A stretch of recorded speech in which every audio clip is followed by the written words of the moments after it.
Hello, welcome back to my channel. Today I'm going to take you through an ink and watercolor mini drawing. The size of this paper is 2.5 by 3.5, and I'm using the Micron 03 ink. This is archival and waterproof, so it is perfect for a watercolor drawing. I'll be sure to tag all of the supplies in the description below. I'm starting off by drawing the fence posts along the lower left corner, and I want them to be taller toward the left side and get smaller as they fade out into the foreground. These aren't perfectly vertical. I want them to have a slight tilt to each one. And then I'm connecting them with a very thin line along the top and then another one along the bottom. And this line can be kind of irregular as well. It's meant to look like wire connecting the fence posts. After this, I'm going to start adding in the barn. You can see I have a very faint line about 2/3 of the way up the paper. That serves as a horizon line, mostly as a guide. And then I'm drawing in the barn with very short sides. I want the emphasis of this to be mostly on the roof line, which will be pretty exaggerated and pretty wide from side to side. The perspective on this, I'm drawing as if the viewer is standing down on a hill and looking up toward the barn. So a lot of the barn is going to be covered on the bottom half by the field that I'll be adding into this. Right now I'm drawing the side of the barn. Basically think of a parallelogram, flashback to geometry or whatever class that would have been taught in. And keep your lines parallel to each other, both along the top of the roof and the bottom of the roof, and then the sides as well. And that will help give you the correct perspective. I'm drawing in some faint lines, and I'm alternating the pressure on the ink here. You'll see that some of them are a little thicker toward the bottom or the top and fade out a bit in the middle. And then I want to add in a cast shadow. So if your light source is in the upper right of the paper, you'll get shadow along the right side of that roof, and then also along the left side of the roof line onto the side of the barn. So I'm exaggerating that shadow a bit, and I'll also do that with paint. And I'm adding a small silo into the background here. This doesn't need a lot of detail, so I'm just adding some angled lines on the roof of that. And then we'll add a little bit of a shadow once we come back in with the paint. I'm adding in some power lines here, and I want there to be a little touch of whimsy in this painting. So in between these power lines along the wire, I'm going to add 3 little birds perched on the wire. And with it being more of a suggestion than an actual picture of an animal, I'm just going to draw some angled lines that are a little bit thicker toward the middle to suggest the shape of a bird, as opposed to outright drawing the birds. And I want them all facing slightly different ways at different angles. And the one that's closest to the foreground will be the largest. Now I'm adding in some very light little flicks to suggest some grasses in the field.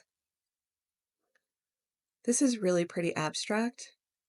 I just want there to be a teensy bit of detail from the ink pen before I come in with the watercolor. Again, I'm just lightly scratching the surface of the paper here. I'm working on cold press 100% cotton paper, which has a little bit of tooth to it, a bit of texture. This type of paper can be a little bit rough on a felt nib on a pen, but it's great for watercolor. I'm coming in with a very light wash of yellow ochre. You can see the undiluted look at it over on the left side there, up toward the barn. It's very, really rich golden yellow. And then once I have that field wet, I'm doing a wet on wet technique and coming in with a more concentrated mix to create a bit more of a vignette effect by concentrating on the top and the corners of the field and leaving the center more of that pale yellow. Now I'm coming in with an even darker color. This is burnt sienna, and I'm concentrating that along the bottom left corner and then the top right corner of the field. Still working wet on wet here, and I'm dropping in a little bit of sap green just for a little bit of variety. These colors will continue to blend together as the paper dries, and it creates a really beautiful effect. One that's almost a little unpredictable. You really can't control watercolor, so you do your best, and then it also does its own thing as well, which can turn into a really gorgeous mixture. I sped along the drying of that with a blow dryer, and then I'm coming back in with a smaller brush, and I'm using some burnt umber to further emphasize the corner, mostly along the fence post there, where you would have some taller grasses that don't get mown down. And then I'm extending it up along the left here to continue with that vignette effect. I'm not really focused on adding detail here. I'm more focused on just adding color and shading. So I'm using a variety of strokes, both horizontal and vertical. I'm also scattering a little bit of this across the center there. With the corners and edges getting darker, that center was looking a little too light. And then I'm going to get into the sky. So I had a bit of the sap green still on my brush, and I'm mixing that with some phthalo blue green shade. The phthalo blue on its own can be very, very bright and intense, and I wanted to keep the vibrancy down for this painting. I want it to be a little slightly moodier. And so I'm using the combo of those two for the sky. And I am really happy with how this turns out when it dries. I came back in with a bit of the phthalo blue green shade. You can see it's the more intense blue that's along the top and then just under the power lines. And that adds a little bit more variety to the sky. I still want to keep the emphasis on the field and the barn, so I'm not adding too much to the sky. And then I dried that, and I'm going back into my little egg dish here. I love this for a palette. There are a few on Amazon. I found this one at a thrift store, but I'll tag the listing on Amazon. This is fantastic as a watercolor palette because it has these wells that were intended for eggs, but it also works really well for paint. And now I'm mixing up some of the colors that were already in my palette. So this is a combination of sap green and then some burnt umber. And I'm using a small round brush here to paint in that silo. I want it to be a slightly different color than the barn, so it definitely stands out from the barn.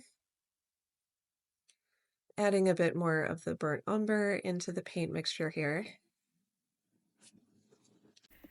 I'm going to use that to create a bit of a shadow on the right side of the barn. So the light source is coming from the upper right, but the silo is tucked to the side of the barn, so it would be getting some of the cast shadow from the barn. Now I'm picking up just the faintest little bit from the random mixture on my palette, and I want to add that into the roof of the silo. I just want it to not be white. It doesn't need to be a particular color. It's a little bit gray with that mixture. And then I'm doing a similar thing over the entire roof and then coming back in with some of that primarily burnt umber mixture. There's a little bit of sap green in there as well. I'm going over the shadow again on the silo. Watercolor really lightens up quite a bit as it dries, so if you want darker areas, it can help to go over those a few times. It's always easier to go darker. You can't really go lighter again. I'm adding some burnt sienna to the brown mixture on the palette. I want to create a reddish brown for the barn, and I'm using the very tip of this smaller round brush to go along the side of the barn and then line the roof. I'm going to work from left to right here since the paint will dry as I'm going, and I'm using a pretty thin layer even though it's pretty pigmented. So I'll just keep a wet edge going as I work my way from left to right. I'm just laying down the initial wash and then I'll come back in and add a little bit more detail. I'm feathering it out along the bottom so that it looks as if the grasses and the wheat in the field is growing up, and you would see more of the in-between flashes of the barn, and you wouldn't have a perfectly straight line between the field and the barn. So I want that to be a little bit irregular. Now I've added one of my very favorite colors, Payne's Gray, to the mix, and I'm going to use that to emphasize the shadow detail on the barn. So again, I'm using just the very tip of the brush and running that along the lower edge, along the side of the barn on the left side, and then along the right side of that roof line. And then very faintly, not quite as thick as on the right side, but along the left side, I'm also emphasizing that roof line. And then I'm starting to add in some variety and shading along the face of the barn.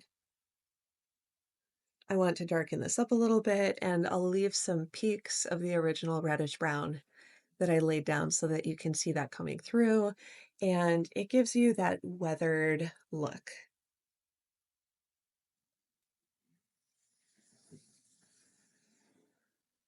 I want that shadow to be just a little bit darker, so I'm emphasizing that again on the side and then under the roof.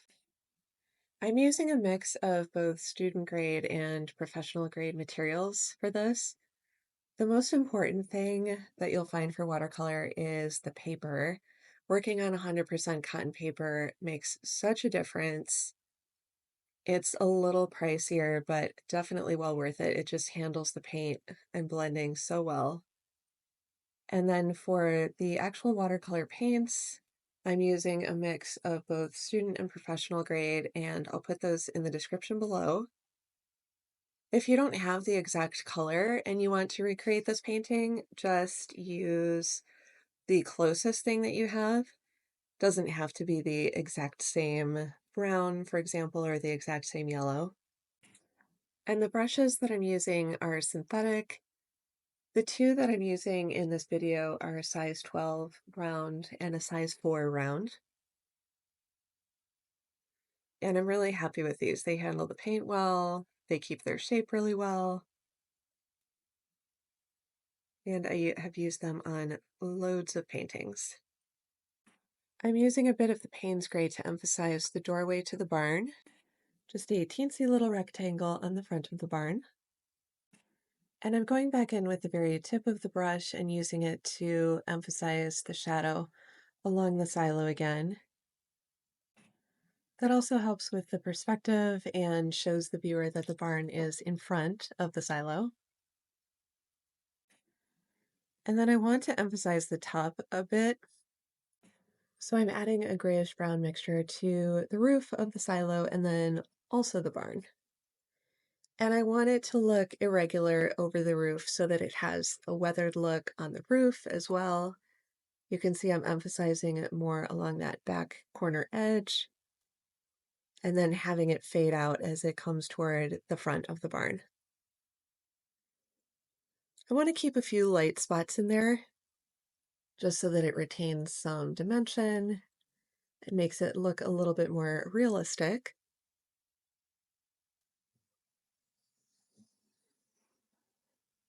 And then I'm emphasizing the shadow just under the rim of the silo, using just the very point of the brush to do that. You could also use your pen and come back in and do it that way. You can come back in with the pen once the painting is completely dry, and I'm doing that here to bring forward the details a bit more. I wanted to emphasize these fence posts again. You can see how that really pops against the yellow background, and I'm using a bit of a scribble motion as I work my way down each fence post so that it makes it look rough, like it would be hewn out of wood. And then I'm going back over the wire lines again as well and emphasizing those so that those stand out just a little bit more. I want them to be fainter than the fence posts overall, but still stand out against the field. I hope you enjoyed seeing this painting come together.